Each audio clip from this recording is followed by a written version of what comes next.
Well, what's top of mind for families at the moment? What are they most concerned about? We commissioned a survey and the results are very interesting. Let's check them out.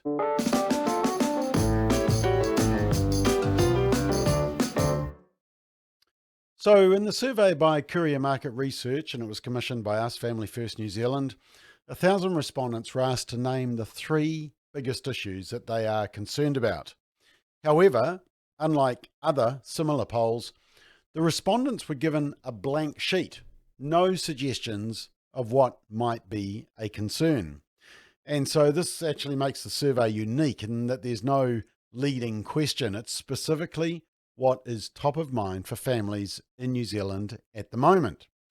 And here are the top 10 non-prompted responses.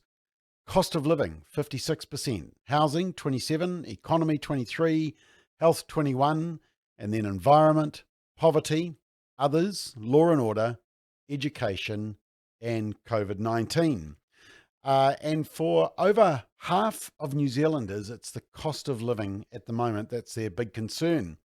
So as we head into an important election year, voters are going to be especially looking for policies which tackle concerns around the cost of living, housing, and health.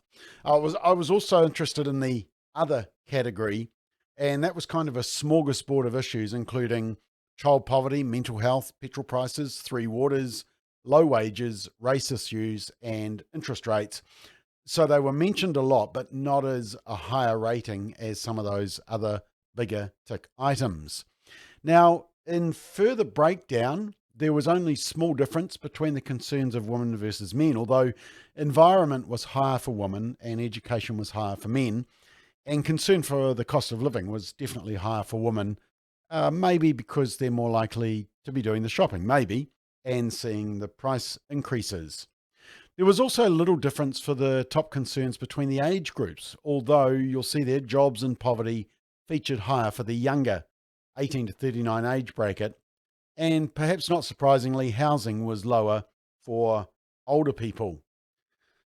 Law and order was more important for provincial cities than other areas, as you can see there, and rural areas were concerned about what they said was leaders, perhaps in reference to the ongoing issues with farmers and the rural sector. Not surprisingly, there wasn't too much difference in concerns when broken down into deprivation levels. Cost of living, housing, and health were top of mind, irrespective of household income, although housing was obviously a more important issue for lower income families there that I've circled there, as was access to good education. When broken down into party vote, who they'd vote for at the moment, the top five issues were identical for National and Labour voters. Rather surprising that National and Labour voters agree on something.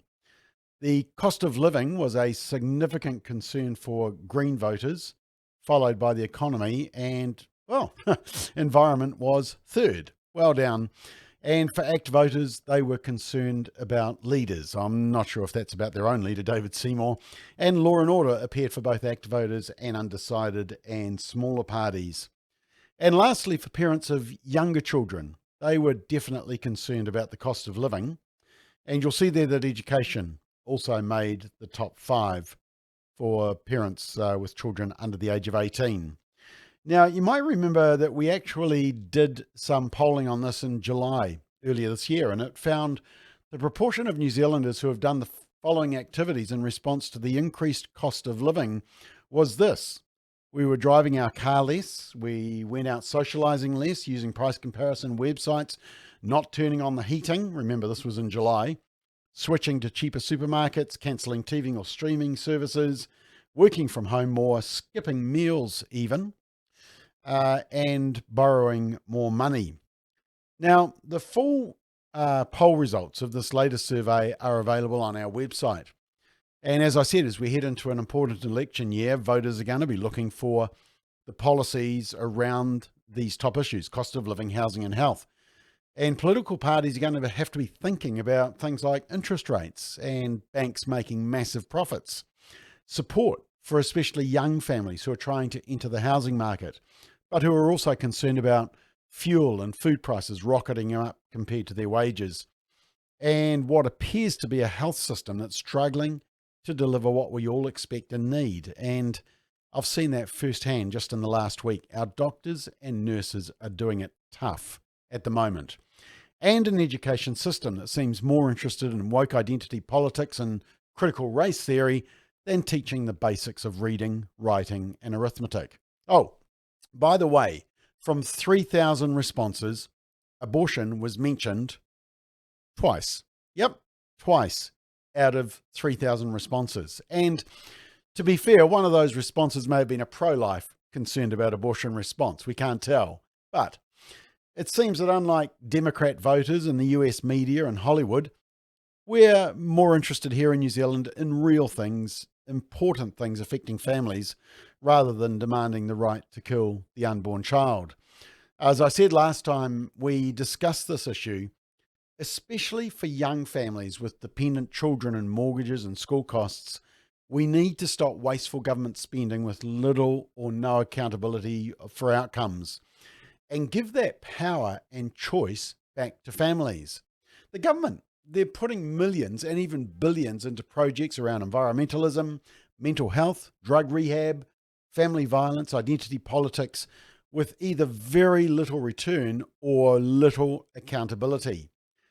And there's so much social breakdown because we are seeing family breakdown. Now, apologies to the judges on the Supreme Court who deregistered Family First because they felt that promoting family and marriage was not for the public benefit. But actually, Your Honours, strong marriages and strong families and protecting and respecting life will strengthen this nation.